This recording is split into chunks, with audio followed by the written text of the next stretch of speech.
Unbelievable! Ruby Rod always coming through in a clutch. I feel like Ruby Rod is the show's spirit animal. Did you know that George loves Rod? How much does he I love Rod? rubies. If anybody wants to send me some rubies, I'm down. I should invest in Unbelievable! I should invest in rubies. All night long. All night. Ooh. Here he is, the one and only winner of the Gemini Croquet Contest. Love that. Love it. Love it. We could do another. Let's do part 2 now. Okay. So The Fifth Element, guys, if you guys didn't know, was a Thrilled. movie from 1997. I'm kidding.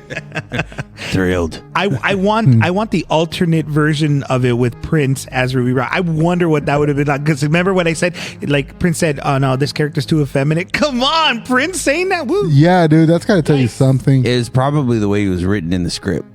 Yeah. Yeah. But most of it was ad-libbed by Chris Tucker, wasn't it? Exactly. But okay, so you know how like the film adaptation is always different from the way it's written? Yeah. Prince probably interpreted it exactly the way it was written, and he was like, the way he saw it, he was like, "Oh heck no!" I have a and Chris Tucker probably got it and said like, "Oh, this is how I'm gonna play this character. Yeah. I'm gonna ramp these areas up, and I'm gonna tone down these areas."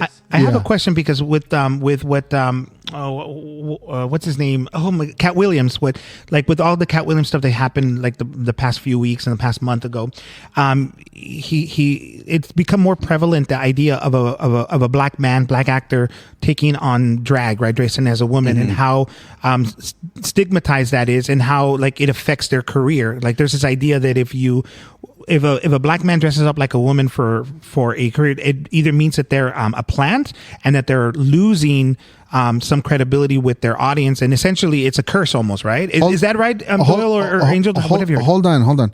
It wasn't, but that's not the first time that theory has gone out. And Okay. I mean, there might be some precedent behind it because also Martin Lawrence mentioned it, and so did Dave Chappelle, did he not? Mm-hmm. And Martin Lawrence did do Big Mama's House, which you got him in drag. And it's true, if you look at it, there seems to be some kind of thing where it's like Hollywood producers going to up and coming black actors and being like, "Oh, you're hilarious, but you make more money if you do this." So it's like, if you dress up as a woman.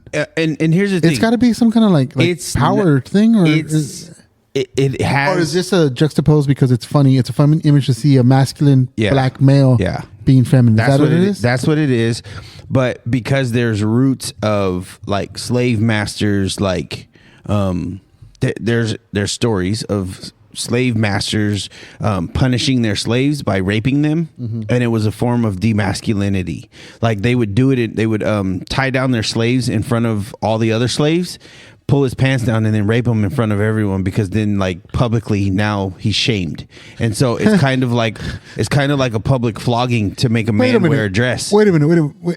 Okay, if I'm in the audience, I'm not gonna be like, the slave got raped. I mean, like, dude, you're into that guy. Like, yes, it's like, let me show you how, and he gets hard for this guy. Like, yeah, that means you're into men.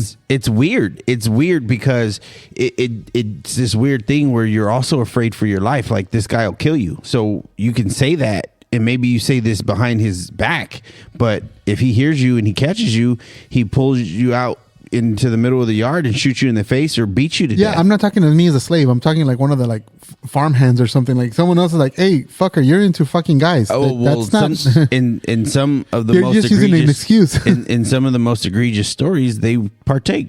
Yeah, no, that's just an excuse. All the farmhands is like 6 dudes like raping this poor I'd rather guy. fuck sheep. Thank you. Okay, all that darkness aside, because that's kind of dark. Wow.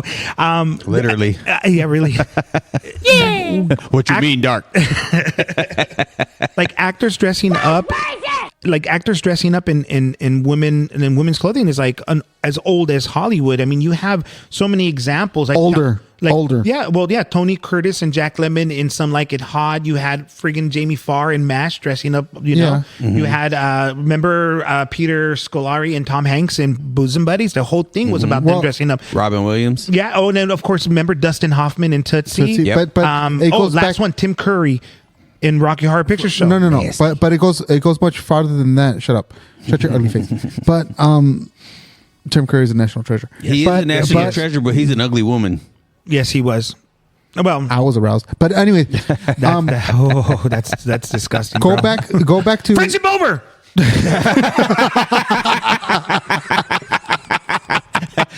Not because of your personal preferences, because your taste is terrible. I should have said RuPaul, but then he would be like, "Okay, friendship back on." But if you go back to the universities, in certain universities and stuff, and even in like say in theater for the Greeks and stuff, it was men doing even the women's parts. Yeah. So it's been a tradition where Also it's like Japanese. Japanese, kabuki and all that. You couldn't, because a woman is like, how dare you? It was like, like you're not equal, so you can't even be an actor. The Greek and the Roman, had some. Don't go there. Don't go there. I'm just saying, it was a little sus. It was a little sus. Look, man. Yeah. Yeah. That part. Okay. Yeah. So moving on. We're there. Anyway, the views of the podcast are The views of the podcast.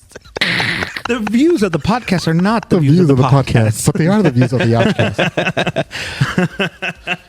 Yeah, so it was super interesting, just because I know that this there's a long history. I mean, I should say a current history of like black comedian actors, black and long, talking about how Hollywood is trying to dress them up in women's clothing, and how stigmatized that was, and in a way that was meant to depower them, so that if they did it, they would lose credibility. Because I know, like, for example, you said Martin Lawrence. What was the movie called that he came out? Big Mama's House. Big Mama's House, and how Cat Williams was going to be like, he offered him a role, and then the other guy, I forget what the other guy who ended up taking the role. That one dude. Yeah, Brendan T. Jackson. There you go. And how the fact that you know that is creepy. At the Tropic time, Thunder. Yeah, at the time, that's right. Oh my God, it's a circle. It's a circle. So at the time, Cat Williams had gone on record like saying, don't do it. And I guess he thought that the Cat Williams was taking jabs at him, but now he reflects on it, saying, nope, that was a bad decision. He would never do that for $1 million. He wouldn't do that again. As they announced White Chicks 2 coming, starring. Yeah, there you go. But do Terry Crews and White Chicks, but Well, I need you, dude. That's awesome. I love that clip. The only reason that movie was made and it's not considered racist in Hollywood circles is because Heather McDonald wrote that movie. That's the only reason. If it would have been a black, who's Heather McDonald? Sorry, she's another podcaster my wife liked her at one point, but I don't find it funny. Anybody who wrote White Chicks? Yeah, well, she's a comic writer, and she was on a bunch of stuff. Okay, and she's written some other things out there, and White Chicks was like her big role. She was actually with the Wayans for a long time, so she was one of the head writers for that movie, White Chicks.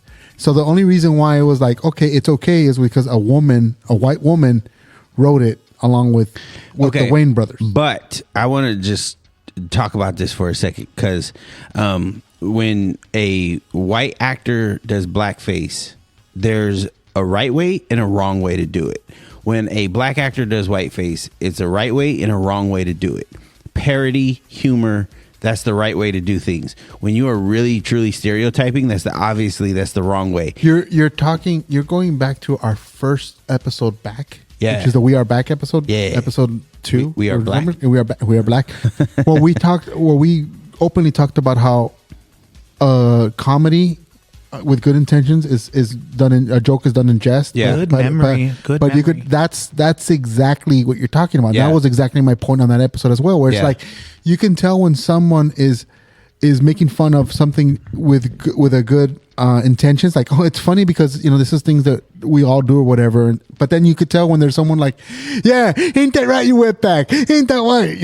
That's the difference between like Bill Burr, someone like Bill Burr, and just your run of the mill bad comedian at a bar making bad jokes, where you can tell something that's mean spirited, something that's coming just from not from an intelligent place, but from an a place of ignorance and hate, versus somebody who's genuinely like critiquing the world around him and baffled by it, and therefore finds the comedy in it. That's the reason why I think, I mean, in the first episode, you're right. I remember asking like that question. It's like, well, what's the difference between Bill Burr and other people, like in terms of why is it that he can get away with that? Well, that's why, because you can tell that from him, and somebody like Dave Chappelle even is coming it's coming from a place of perspective and really genuine curiosity to the world, so that he's saying the things that we're thinking. It's not a disrespect. Right. And it's not a place of hate. It's just what they find humorous. And then we connect with it. Yeah. Exactly right. But Yep. when someone goes out there and is trying to just talk shit about someone and it's like, oh, it's a joke. No, it's not.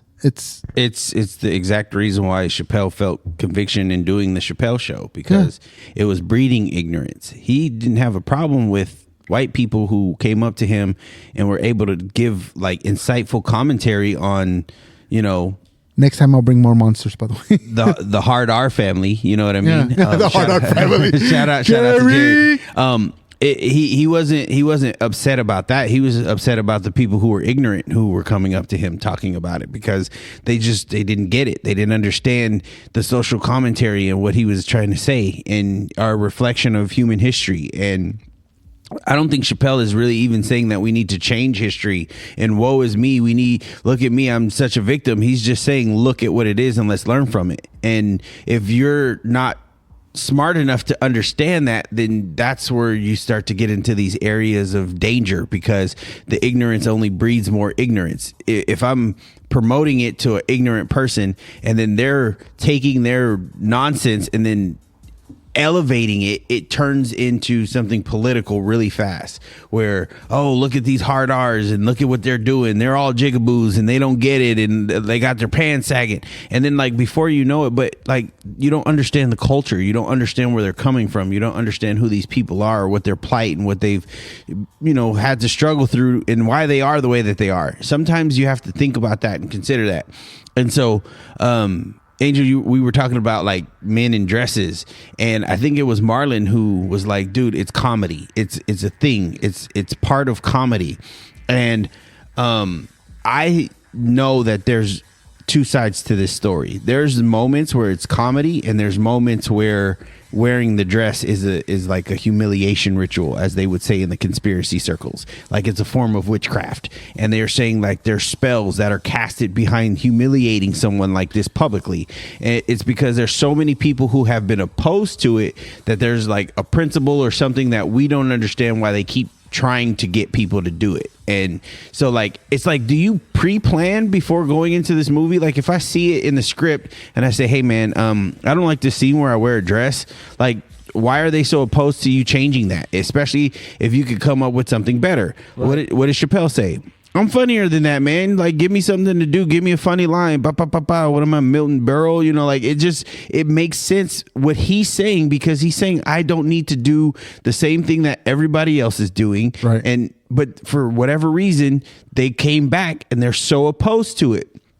Let me bring in the director. Let me bring in the producer. Let me bring in your agent. Let me bring, like, why do all these people need to be involved with me just saying, like, can we change the scene? Yeah. It's not that hard. It's not that big of a deal, but there's definitely something behind it. I'm not saying what it is. Well, at the same time, it's kind of like you signed up for what they showed you. So, I mean, go with what they wrote. I mean, me as a writer, like if I were to write you a story about a fucking purple dog, I don't know why I said purple, but whatever, a purple dog that goes to some adventure in China, and then you turn around and be like, well, does it have to be purple? Does it have to be this other color and stuff? And then they're trying to add on other things. It's like, well, I wrote it. Just stick to what you write. I mean, it's kind of insulting that way. Well, but in essence, let's say you go on for a purple dog, and then they're like, "Oh, there's been some changes. Now you're going to be in a dress, and you're going to be doing this stuff." Right. And that's like, wait, hold on, why? And that's not what I signed up for. That's what he was saying Which in that movie. And the other thing, you know, like there's like I said, two sides to this story. On one side is exactly what you're saying. You wrote it this way. Yada yada yada. Like, you think Martin Lawrence didn't know he was going to wear a dress in Big Mama's house? He read that script. Yeah. There's no way he even went crazy trying to wear a fat suit and went into traffic because he got fucking overheated. Yeah. Prepared for that movie. Yeah, that's right. Like I remember that. Like he totally did like this almost the same thing that guy, you know, the jerking it in San Diego guy. The dude whacking it off. Whacking it off. In San Diego. So in one element, you look at this is what you signed up for. That's one element. On the other element, artistic expression and freedom, you know, to be you. When I hire Dave Chappelle, I know that Chappelle has his own style, and maybe what Chappelle is going to bring to the, his ad libs are going to enhance my script. So I can't be so like hard up to be like, oh, I got to stick to the script. Like you have to read the script exactly the way it's written. No, but I mean that's different. That's who you hired, Right. But for Dave Chappelle to come in and try to do a whole rewrite, you're like, whoa, that's not what we had agreed Right. upon. It's a mutual symbiotic relationship. Right. Let me play something for you that I was actually going to say for another show, but since we're using it here, I haven't edited it, so bear with me if it's all choppy. It's rough. Because I did download it, and I was going to swear this No KY. for something else. How dare you? We're professionals here. Why are you lowering the? No, I'm just kidding, dude. You know we roll. Yeah. Professionals. I love that movie. All right. That black slang is just white slang in reverse. And Oh, someone hold say on. that black slang is just white slang in reverse. And I've never been able to stop thinking about it. I'm up for it. I'm down. Wow, she looks really good. She looked bad. That's cool. That's hot. That was real smooth. That was tough. Let's roll. Let's bounce. Someone say that black. So, okay, is that true? Like, No. is black slang just the opposite of white slang? I mean, Absolutely not. let's roll is a white thing. Let's roll, and then black is let's bounce. Come on, that's like opposite, right? Or what's the other one? Oh man, That's she's hot. really- That's she's- cool. That's cool. That's hot. That's a very hilarious comedic take. Like shout out to that guy, but that's not true. There's black slang that just absolutely doesn't make sense whatsoever. Yes, okay, yeah. I always Like, wonder where certain that's things come cap? from. Yeah, That's cap. That's sus. That's Well, sus a suspect, so that one makes Yeah. sense. that But makes cap, sense, yeah. But cap, what cap? Yeah, like what? Where does cap come from? Is I it have because no of idea. capital letters? Is it because when you capitalize something, you're shouting? I don't know. I'm trying to figure out where that. I'm gonna be know where that honest. comes from. I refuse to look into this one, but I know what it means. I know Enrique's how on to it. use Relax. Yeah. I know what it means. I know how to use it. I just don't care. I'm officially old because I stopped trying to be cool. Right. Yeah, I know what cool is. I'm just not it anymore, and I'm comfortable with that. I got it. It says in black slang, to cap about something is to brag, to exaggerate, or to lie. Yeah, no, I get that. So this meaning of cap dates back to the early 1900s. Apparently, most slang that we think is modern, apparently the black community was already using it 100 years ago.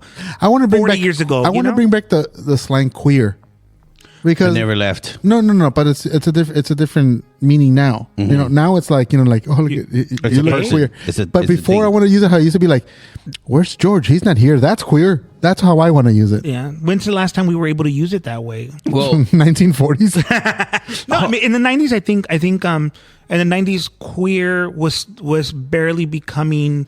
I think I would argue the Real World is what brought the word queer to more prominence, like MTV culture. Because I mean, I remember in the 80s and the early 90s, people saying that's queer to mean that's odd, not that's gay. so I've noticed that like homoerotic like slang was a way for men to kind of like bond with each other. It was a way for like men to like jokingly say like, oh, you're not really a man, but like kind of respecting another man. It's like when, you got a football team and one guy in the locker room is humping the other guy. Like it's not really gay, but it's they're joking around like, oh yeah, I'm gonna rape you, and then they like jokingly like will like dry hump each other in the locker room. I do it a lot here when I gay play with Enrique and shit or whatever. But Whoa, wait a minute, we gay play? When did this happen? that's what I call it. But Bro, are you Bill Cosbying me? Because I don't.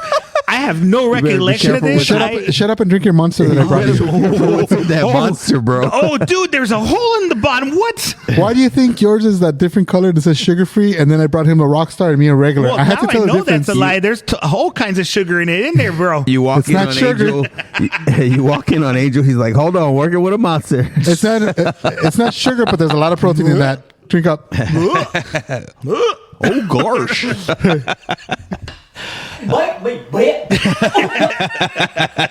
Come on, bitch. I love that, man. But no, but it's true. Like there's when men. How can I say it without insulting? When a lot of men get together, a lot of that happens. Where Yeah. we're like, we do that a lot. Yeah. But then when it's real, it's like, oh hey, like And like straight men. They're very homophobic in that way. But it's not homophobic. It's okay. there is a weird history amongst men of homophobia, yes, but there is also like culturally us demasculating each other as a form of hazing. It's a ritual. It's a ritual of like it's passage. a friendly hazing. Yes, Yeah, it is a friendly hazing. And the problem is because there is an actual group of people who are represented by some of the terminologies, and everyone's group has to be like identified now. What they've done is said, I'm queer, so you can't even use that. And so what they've done is they've attacked one culture's way of communicating with each other to appease a culture that they're not really a part of. And then they're trying to control the narrative of how we interact with each other. That has to do a lot with the fucking liberal movement, which is kind of like we cannot say things. We cannot say things that will hurt other people's feelings. Right. For instance, I mean, it's I don't know if it's a white guilt or just a guilt in general, cultural guilt. But like, for instance, a couple years ago, they started doing this marketing campaign during Halloween where they would put a white guy in a sarape with a mustache and all that and be like, it's not a custom, it's a culture. Or they had the one with the Native Americans, it's not a costume, it's a culture. And then the one with the Asians, it's not a costume, it's a culture. When it comes back to the intentions of us, like I said, stereotypes are funny when they're done with good intentions or whatever. But when they come from a side of racism, just to show a stereotype in a negative way, of course, it's bad. But I think, like, for instance, when they canceled Speedy Gonzalez, what did we Mexicans say? Fuck that. We want Speedy Gonzalez. We love Speedy Gonzalez. For us, it's something that makes us proud to be Mexican. We weren't offended by it because like never insulting Mexicans. No. Yeah. But they wanted to cancel him. Yeah, maybe once upon a time, like the stereotype came from like a very shorthand, like view of what Mexicans were. They're taking the siestas, laying around, and then Lazy. Speedy was the opposite. He was running everywhere. Slowpoke. So the joke was like, you know, because remember his cousins, Slowpoke. He exactly carried a fit. pistol. Yeah, you know. Well, it's like the old Taco Bell sign. You know, it was the Mexican guy with the big hat, laying like sitting on the floor, like eternally asleep. Right. Yeah. I don't think. I mean, as a Mexican, I wasn't offended by it. I just I imagine that the N word, the way people identify with that, black people identify with that word now, is they took back the power. They didn't feel like it's offensive, although the word is an offensive word. It was meant to be offensive. It's a hard sounding word, but a hard R. A hard R. A hard R. But shout out Jerry, right? Yeah. But also it's a weird. That word itself is very weird if you think about it, because black people use it all the time, but we cannot. You know, we shouldn't use it. Sometimes I'll say, okay, Hispanics can, because it's kind of like related. Do you guys know where the N word comes from? It doesn't mean it wasn't there a term to say stupid. I used to yes, but there's an origin for it. So here's the thing. I always thought, like, when I was younger and I didn't know better, I used to think that it was because of Nigeria, right? And yes, exactly. And I didn't know any better. And then later on, I heard the word to be niggardly, right? And apologies for how bad that sounds, but that was the word. Niggardly meant to be kind of I don't have the bleep, but yeah, the word was meant to be like Enrique, just so you don't have to beat you up. Oh, for I'm all so black sorry. people You don't have everywhere. a black so card. You sorry. can't use it. I apologize. I give you a pass. I give you a Damn pass. it, Enrique, you're gonna make me edit this fucking episode. No. First, todo last I'll tell week, you last what, 2 weeks, 3 years ago, and now you. The farther I get away from the point, yes, the worse it sounds. Victim shaming motherfucker. The me saying the word without any context, terrible. But here's the context, okay? You know I'm gonna like screen cap that and put it on the fucking board. We're gonna hear You know from what? Jerry, but wait, I want to hear this point because Go ahead. I'm gonna kill you after this, Angel. You will go missing. I'm saying it on air now. I am. All right. The word was used once upon a time to mean like to be cheap, right? To be poor or something like that, right? My mind went racist again because I would replace it with Oh. another term, the J word. those are things that came along with it, but that was like aftermath. Okay. See, that I didn't So know. origin. I did not know that. Go on. Again, Origin is when they were taking slaves from a certain area of Africa. There was a region called Negro Land. Wait, Negro land? Yes, it was a unspoken. Let me guess. white colonizers named it that? No, black people called it that in Africa. This is what a lot of people get wrong about the transatlantic slavery. But a lot of the colonizers. I know that some tribes captured other tribes and sold them to colonies. I know that, but Negro, isn't that? It's Spanish or Latin, negro, no? So let me go back to my point, because I just looked it up, because I really want to make sure that the intention is out there. So the word, and apologies, I'm going to say it again just because it's important. The word for educational purposes. Yes. The word niggardly sounds a lot like phonetically like the hard R version of it, right? But but according to like etymology, from what I'm reading, they don't have this episode's never airing. Although the two words are etymologically unrelated, meaning that they don't have any basis of being the same word. People nonetheless often replace it with a synonym. In other words, they say that it's the same as the other, because the first version meant to be stingy or miserly. It meant one to be of these stingy. Things is not like the other. And the word originated the word originated from the Middle Ages. So this was way before the transatlantic slave system. Mind you, slavery is as old as times. We've already covered that. Tale as old as time. But during the Middle Ages, the word was used in Europe, and it was obviously broad. It wasn't. There was really no blacks other than maybe like I believe in Portugal, where there was a Muslim communities, and a lot of it was made up by darker skinned people. Generally speaking, Europe was white. It was Celtic. It was Dorian. It was Slavic. Slavic. So this word, that word originated from a different genesis, where the current hard R version comes from what I think Doyle's about to educate us on. Yes. So Negroland, Negrita, or Negritia is an archaic term in European mapping referring to Europeans' description of West Africa as an area populated with Negroes. This area comprised at least of the western part of the region called Sudan. So it was a part of that area that those people who were taken from there in the transatlantic slavery were then called Negroes. Now, the thing about it is each part of Africa has a different group of people. So if people were being taken from different parts of Africa, the Africans that were transported over to America were now being called Negroes, although they don't really know which culture they were actually a part of. So it's a generalization, just like when people say queer now, it became a generalization, a shorthand for calling everybody Negro, and then it turned negative, like, right? Go ahead, Angel. Sorry. I'm going to jump on your boat with the whole when you were younger Niger thing.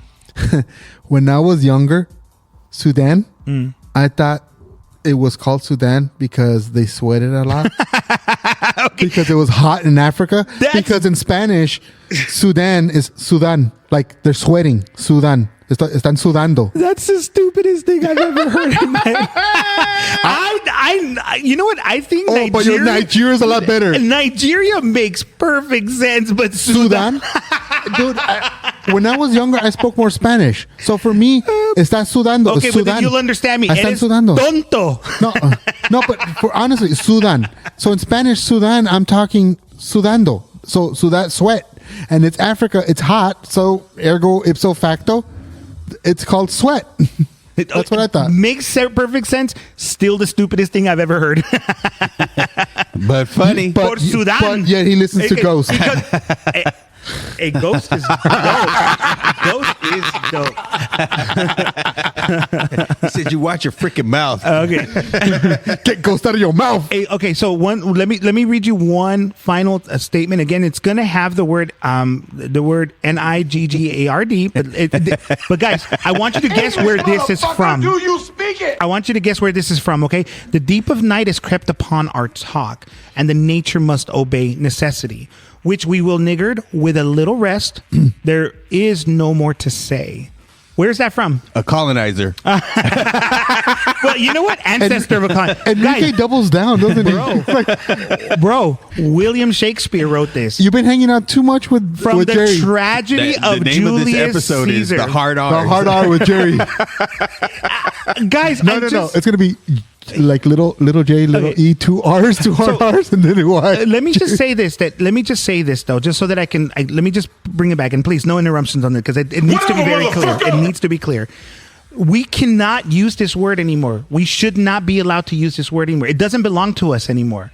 I'm going to say that. In spite of that, it originated etymologically from somewhere else. We do not have this because, unfortunately, the bad version of it and the bad version of it has taken over it. It's a bad thing. We're not allowed to say it. We shouldn't be. I think the community at large is not allowed to say these words in the same way that we can't use queer unless like the queer community can say it to acknowledge themselves, but we can't say, oh, the queer community, because there's too much negative connotation. I think that there's a point where we have to agree, not obviously large consensus, but we have to agree that these words don't belong to us anymore. They've been taken over by the bad thing and the intention that's behind it. You're saying we shouldn't say the N-word anymore? I don't think we should. Now, I mean, we can't tell black people not to say it. I think that they're going to say it. Like, I have a big problem with it in my small community of the school that we have, 100 students here, and too many Hispanic kids say it, and I have a problem with it. They shouldn't be able to say it, and so anytime I get a chance to tell them, hey, don't say that word, and they ask me, well, why? I said, because it doesn't belong to you. It's a terrible word. It was used to hurt people. Well, I hear it on my music. It's like, I understand, but that's because they own that word. They're trying to take back its power, mind you. Like Porch Monkey? Like Porch Monkey. They're trying to take it back. Yeah, no, they can keep it. That's a terrible word. That is a terrible word. Clerks too. Kevin Smith, you're a funny man.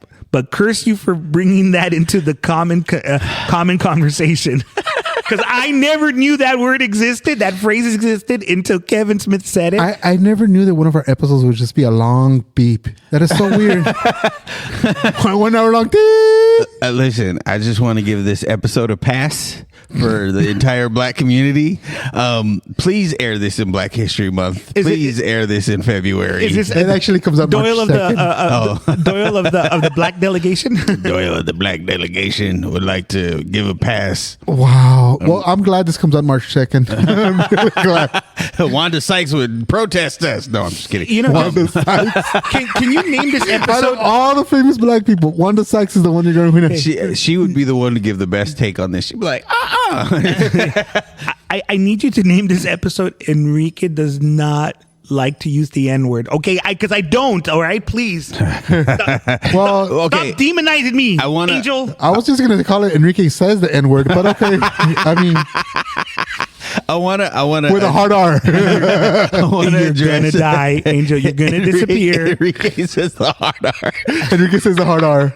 That's gonna be the name of the episode. No. With your phone number attached at the end. No, because you know why you cannot do that? Because what did Doyle say? Doyle said, I don't read the news. I only read the headlines. And if it's really interesting, then I'll do a deep dive. Guess what most people don't do? They don't do deep dive. So please do not name it Enrique Says the Hard R, because you know what? I like my job. Angel. I really, really do. And I hate the hard R word. I do not like it. In all fairness, Enrique has been spending this entire episode educating. Not whatever, motherfucker. But I wanted to address, we shouldn't say it anymore, because I 100% agree. All right, I'm bored.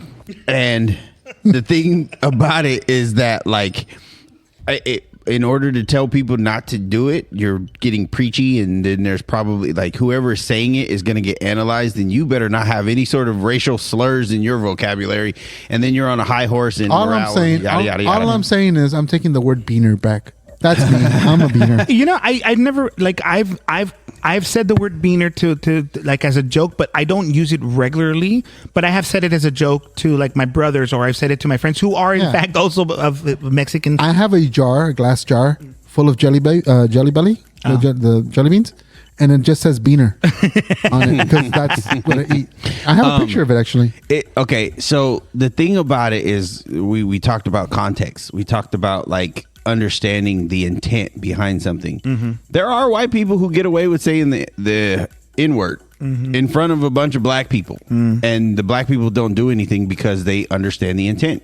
It's I think black people get upset. I'm looking at you, Eminem. I'm sorry. I think when they respect the culture, when they're cool. Like I had a buddy who used to say the N-word all the time, and he would say it like almost in a very racist way, but that was his personality. He was blacker than me if you really thought about it, because like he used the N-word more than I did. And so like we would be at a bar where people wouldn't know him, but the people that knew him accepted him for who he was. They would call him White John, and then he would say the N-word and everybody would be cool with him because he was down like that. And so no one ever questioned like his intent, his credibility. Is it just me? But is there a White John in every bar? I was about to ask the same question. Yeah, there is a White John in every bar. Thank you. No, but I'm literally I'm not talking about personality wise, although yes, that's true. I've been to many different dive bars, and every dive bar there is a guy named White John, and I'm sure it's not the same guy. Yeah, there used to be a place in Hollandale called Duke's, run by Don and Don, Steve and Don, right there by the pharmacy. Do you remember Duke's? There used to be a guy there called White John. Over at the Glen, over at Tomcats, over at, I want to say at, over at Tomcats, there was a guy named White John. Is there one at Kelly's? I don't know. I'll have to ask Lewis because he goes to these places a lot more than I do now. But I will ask him. But I'm almost certain there probably is a guy who Lewis is an alcoholic, so he'll know. What's crazy is if you really think about it, like the mixologist. You just exposed that there are a lot of Johns in bars. we gotta be very careful about all these Johns out here. You know what I mean?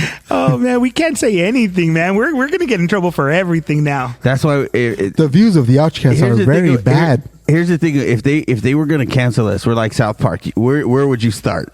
Like episode 1. I start with Angel, man. He's the guy running the board. Look at all the times he clicks that button. The list is so long. Of throw me under the bus. Thanks, dude. The list of our offenses is so long. Like no prosecutor can get through that list. He's just gonna be like, look, page 1, enough said, and then that's it, and that's our case. And my defense is like, Trump did it.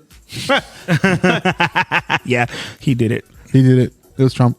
But you know, in the terms of like being able to say something and not being able to say something, being able to do something and not being able to do something, it's all in context. It's all in the people you're around. It's all in what's acceptable. And you have to accept the consequences of what you do. I personally believe in freedom of speech, so you can say what you want.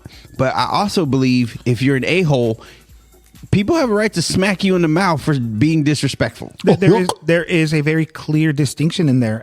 Yes, you have the right to say what you want, but you also have to know that you can't infringe on somebody else's right to exist. And when you do, you're gonna catch some hands. There's consequences. Right. I think that the law, when it says like an aggravated assault, if you're the agitator, you started throwing these racial slurs to incite violence, then you should be prosecuted.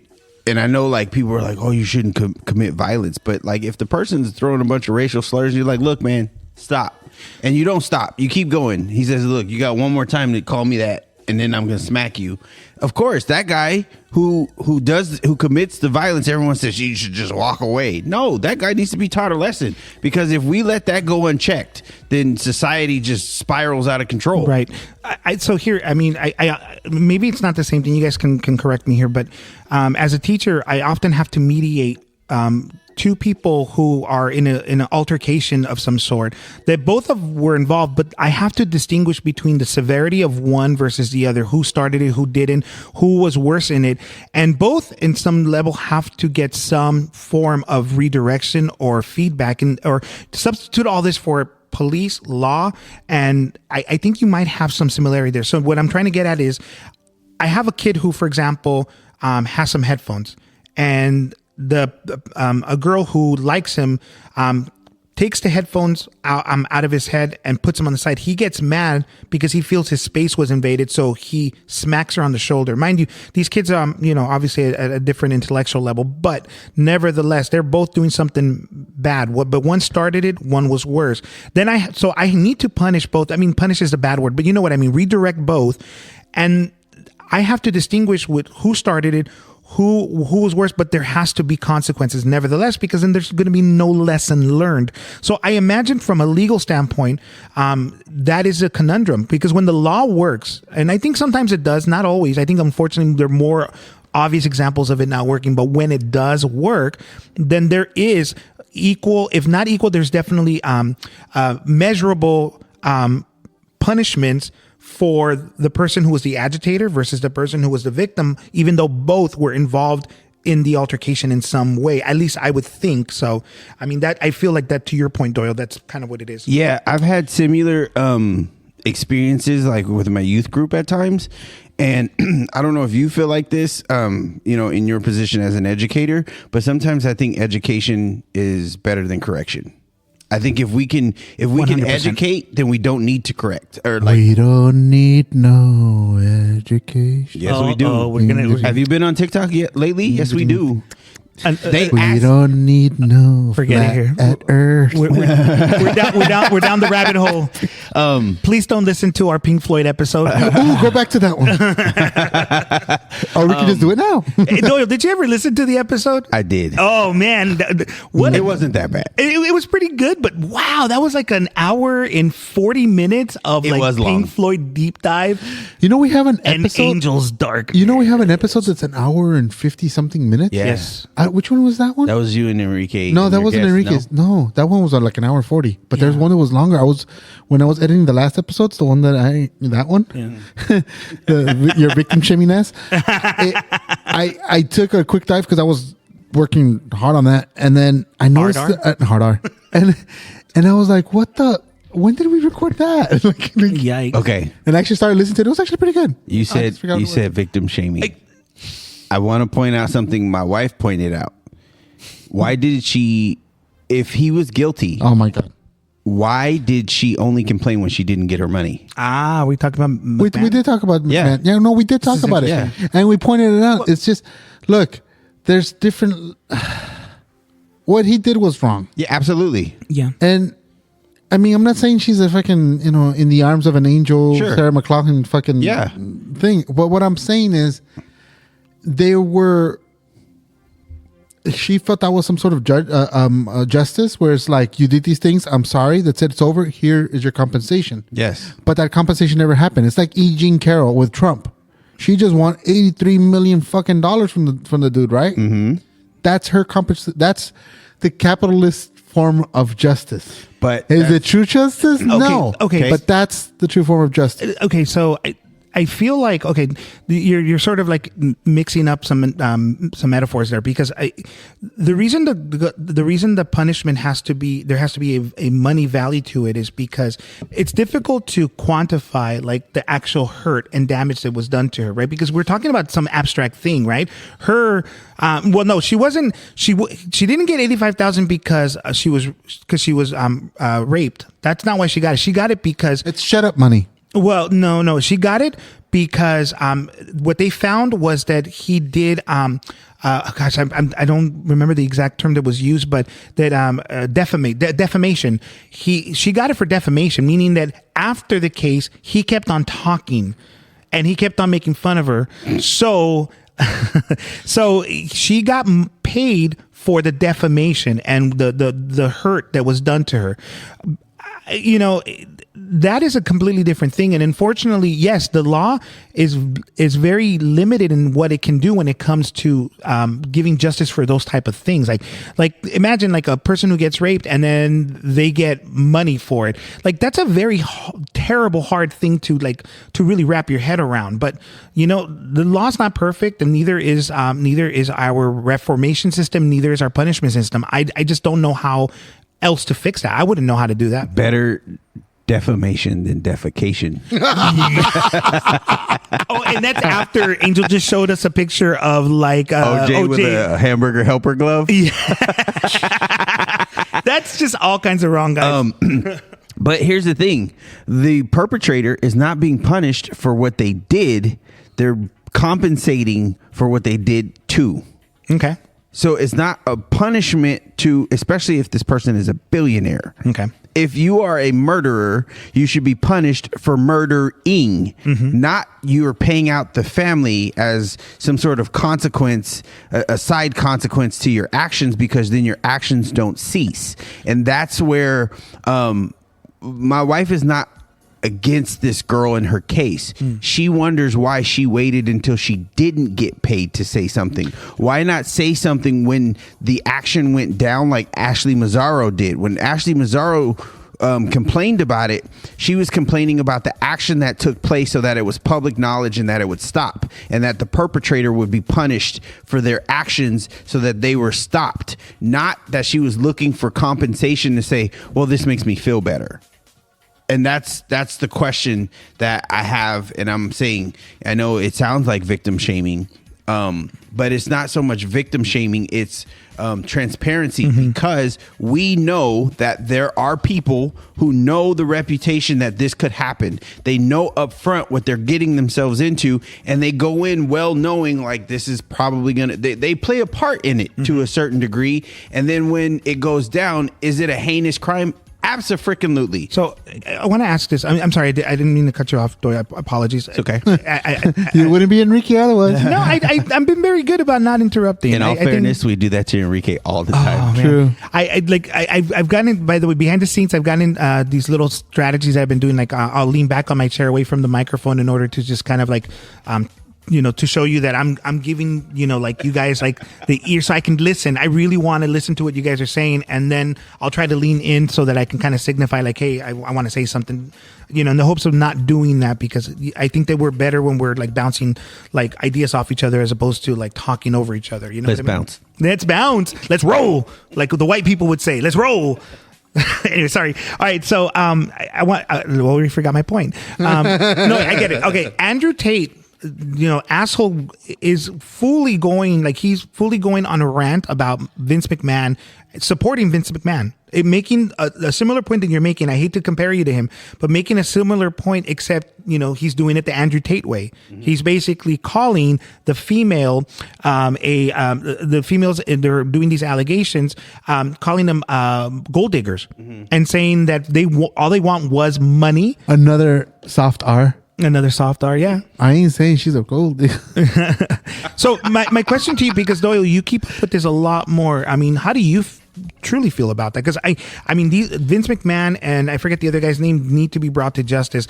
Now, the company itself knew that this was happening.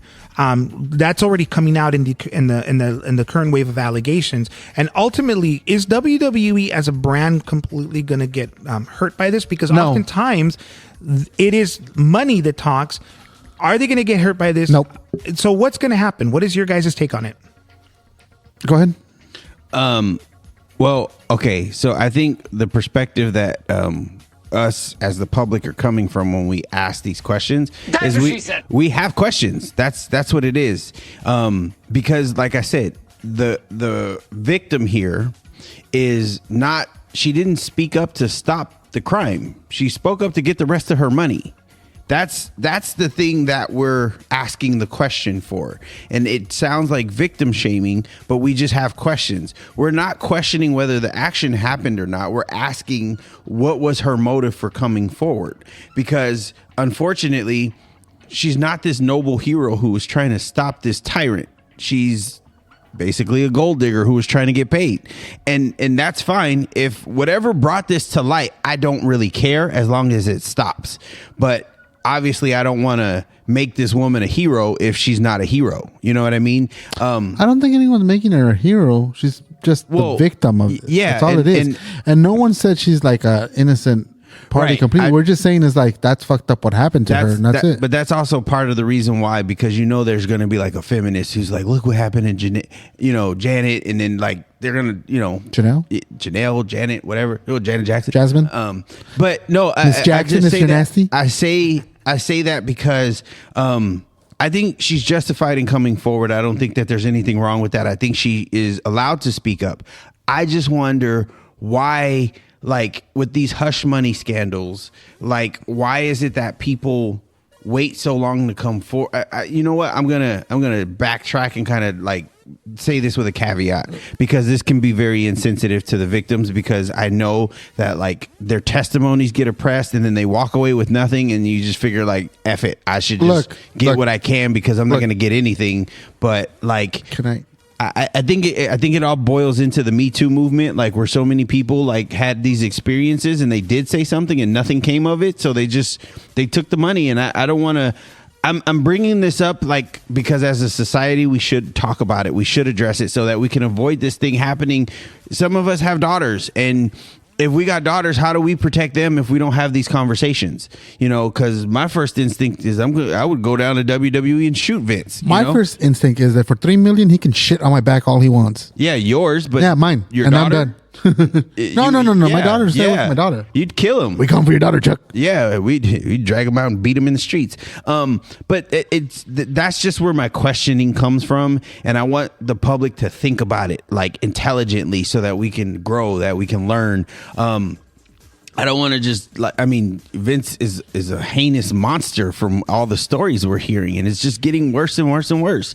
And so many more people are starting to come out and speak against him, and it's just sad because I'll be honest. As a businessman, I used to look up to Vince McMahon, and then like the ideals and the innovation that he had around wrestling. I've been a wrestling fan my whole life, so how could I not like look at the best business promoter, best businessman, and be like, all right, you know, like, hey, I don't respect the guy. It's like Bret Hart. Bret Hart said he used to really respect Vince, and then when all this came out, he lost all respect for Vince. And I kind of, you know, mirror those sentiments. It sucks. It's hard. It's sad to watch your heroes fall. So the big question that comes out whenever allegations of anybody comes out, be it Michael Jackson or in this case McMahon, is can we still support the brand or the product versus the person, and does supporting one equate supporting the other, and can we separate them? I've heard lots of different discussions about it, because currently I'm kind of getting excited about what's going on in wrestling right now, as far as like, and it's a shame that it's happening right on top of all of this stuff with McMahon, because we in one of our past episodes we talked about when The Rock came back and how it changed the story that was building up for almost 2 years for another superstar, and how that story was not going to change. But then current developments, it has The Rock becoming this heel, and it's exciting because he was really at his best when he was a heel, and now we get to see like they're reacting to the fans and trying to change the story. But all the meanwhile, this stuff with Vince McMahon is like what's taking over the news. And so my question is like are we bad for supporting the company versus, you know, the person who created this company? Because like you, I had a ton of respect for Vince McMahon, the personality. But as I started, you know, when he went into the Attitude Era, there was a lot of weird, questionable stuff he would do, but I was still kind of buying into it because I thought it was part of the pageantry and the fakery. But like Angel said, I'm not sure if it's in this episode or a previous one, where Angel says like, turns out that, Vince McMahon's character, you know, that he was playing is actually closer to the truth of who he is. Right. So I guess what I'm getting at then ultimately is, do we stop supporting the show? Do we stop because what he did is terrible. No, and I'll tell you why. Because all the people that are employed by that corporation, they're not guilty for his crimes. All those performers, all the people that did not partake in any of his crimes are not guilty, and they deserve the limelight. They deserve all the hard work that they got, the respect for all of that, and for us to keep that machine going. Right, but isn't it coming out that there was a lot of people who did knew and they didn't speak up? And everyone involved should definitely be held accountable. Germany did. The difference between remember earlier we were talking about Disney and Disney being this evil corporation. No, that's you. I'm kidding. Well, there's I for one welcome our Disney overlords. I think that was probably in one of our previous podcasts. One of our previous episodes. Okay, so in one of our previous episodes, we were mentioning how corporations are pretty evil and like they need to be held accountable. There are times where the practices and like the bylaws of a company, like their practices are evil. And then there's times where there's an individual within the company that is evil. I think this is one of those cases where it's not the bylines of the company. Even though the bylines were written by the evil person, the bylines are not what's evil. It's the person who is evil. And it's it's the person's actions in this case who need to be removed. The company itself has done so much good for so many people. it's actually kept wrestlers safe because they have protocols about like. I mean, they can do more, but no, you're right. Yeah, but at least they're on a progressive side of change. Yes. Yeah, and they're making strides in areas of change and growth, and that's a good thing. And so I can't say 100% that they shouldn't have their books looked at, like their practices over the years and employee exit interviews and stuff, because there's a lot of shady wrestler deaths that I want to, I want to just say, I'm going to throw this out there. I ain't saying no names. Let's put on our tinfoil hat on this one. No tinfoil. Just, is it what that person went through working for these companies that led to their untimely death? Right. I see your point on that. Steroids, injuries, heart attacks. Yeah, like the company had a history of cocaine and steroids in the 80s. Everyone knew this, and not that you can punish the company for it, but there needs to be transparency in why so many people experience this, because I still live in an era where the WWE in the 80s is idolized by so many people, but if what led to it being idolized was cocaine and steroids, then maybe when we're playing old classic videos, there maybe needs to be a documentary that is played, or some sort of disclaimer played, because unfortunately for these guys, like, there's been a lot of lives ruined. And as a matter of fact, if anyone is listening, there is a wrestler from the 80s named Virgil, and we've talked about sad Virgil. Well, he just had a stroke. He's going through it, and like in certain cases, thoughts and prayers. Thoughts and prayers for Virgil. I would go see Virgil if I was at a con, just because, like, what I never understood as a kid watching this guy, I'm not even a Virgil fan, but one time I realized, like, these guys are putting their bodies on the line, and sometimes they get injured in a way that they'll never be normal again. Like, you can totally, like Big E right now. Big E broke his vertebrae, his spine. He had to have spine fusion surgery. He almost died. One of the Viking warriors just had surgery too. Yeah, and the thing is that these people are doing this for our entertainment. Yes, there's a monetary value. Yes, there's fame and fortune and all this stuff. But, like, sometimes they get unceremoniously, like, dismissed from the company, and then it leads to the downfall of, like, their life falling into shambles, and then them dying because of the psychosis that comes along with it. And I get that. I'm not saying that's the company's fault, but we definitely should look at it, because if people are idolizing and dedicating their lives to it, we should spend some time educating people so that they don't fall into the same trap. Yeah, a name comes to mind, Terry Funk. Yes. Man, that guy, but, he did it for the love of the sport. But these wrestlers were passionate about what they did. But there is a culture there, and a pressure that's born from it that I think that trickles down from the top, and it leads to these performers doing steroids to look their best. I'm looking at you, Ultimate Warrior. Yeah, I do, for real. And then all of that leads to alcoholism, bodies being destroyed, and unfortunately, in some cases, suicide. Painkillers. Or Chris Benoit. He who shall not be named. We're naming him again, Chris Benoit. Beanie Baby collections. Beanie Baby collections is to be damned. It's just these horrible things happen. But horrible indeed. To just kind of roll it back to Vince McMahon and that culture, like, because it's a circle. It is a circle. That personality was running this show. So can you imagine now? Like, now we're pulling back the curtain and we're seeing what might have been, or what was, I should say, once upon a time, and why, during that time, all of these different performers were doing the things that they were. Now, I'm trying to lay all the blame down on Vince McMahon, but I feel like that says a lot. And I think that an examination of that culture, and so that, we learn from it now, I think is warranted. So, I mean, I'm going to go back and look at old documentaries, but I'm going to look at it from the lens of what we know now, and I want to see what I see. One of the things that I love about NXT is that as a developmental brand, they spend a lot of time educating their guys on life. Mm-hmm. So it's not just how to wrestle in a ring. This is how you handle the spotlight. This is how you handle the fame. This is how you handle life. This is how you handle your money. That all goes into being a part of the NXT brand. It's like almost like mentoring young men and women how to be adults and like how to survive in this world. Because you got to understand that there's a psychosis that comes along with being on camera and having people scream like "F you, I'm gonna effing kill you." Yeah. If you get good at your job as a wrestler, look at The Rock. His daughter's getting death threats because he came back and he was going to take Cody's spot. And it's fake. It's not okay. Fake is a derogatory term, but It's scripted. It's scripted. It's scripted, yeah. It's predetermined. No, I'm just kidding. It's showmanship. It's yeah. And for his daughter to get death threats, like what if she can't handle that? Yeah. You know, like you gotta coach Yeah. these people through it because that psychosis is hard to feel like you're hated that much. Especially if you're weak-minded. Yeah. Yeah. Absolutely. You know, but And that brings us to the next point. When is Welcome to Ouchamania? the road to Ouchamania. I was about to ask. Oh man, all right, same mind. Nice. This is March. I see what you did there.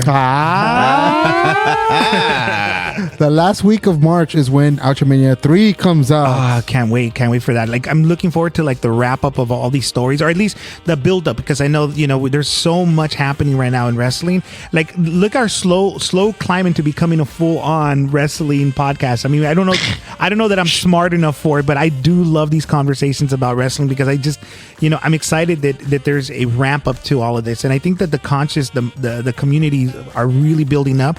I feel like we're gonna get back to that attitude era. I hope, because people are excited. I'm excited. Yeah, Ouchamania comes out March 30th. Oh man, That's when it comes out. probably about Ouchamania 2 to 3 That's gonna episodes. be a fun episode. Yeah. Hopefully, we're gonna get guests. I think we're gonna have a guest. Okay. We're gonna have some segments. Yeah. Talk about, of course, all things wrestling. Yes. And Dude, we should try to get one of the guys from the Nerds. Maybe like because Renee would be good for that. Yeah, he's what really- would be really Yeah. cool to have a WrestleMania watch party. that would be really cool. That would be a Why lot not? of fun. Let's talk behind the scenes. Let's consider it. We got a little retreat coming up very very soon, and we'll strategize. Let's talk about that. The only problem is, are we watching night 1 or night 2? It's freaking long. Why is it 2 days? Yeah, that's a good point. I gotta see what's on the card.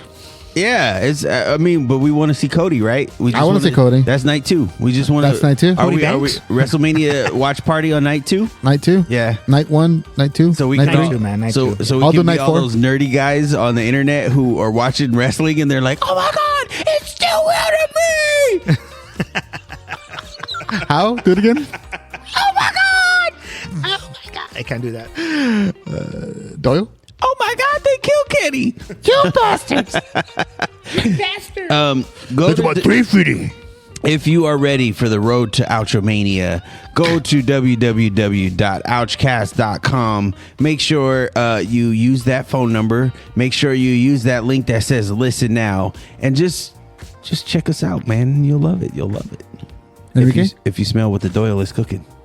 If you smell, yeah, you do smell. You need to take a shower. No, man, this was great talk, man. I've been having a lot of fun with our new season. I think this season's been the best yet. It's nice and seasoned. It's nice and seasoned. Less vinegar, more salt.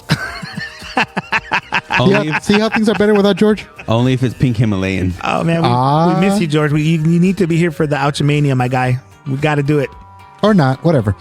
And the phone number to call us is area code 925-421-6824. That number again is area code 925-421-OUCH. And speaking from everyone, we don't like you, but please listen, buy our shit.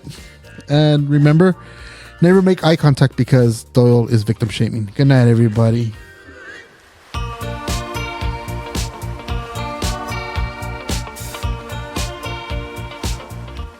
Hard R.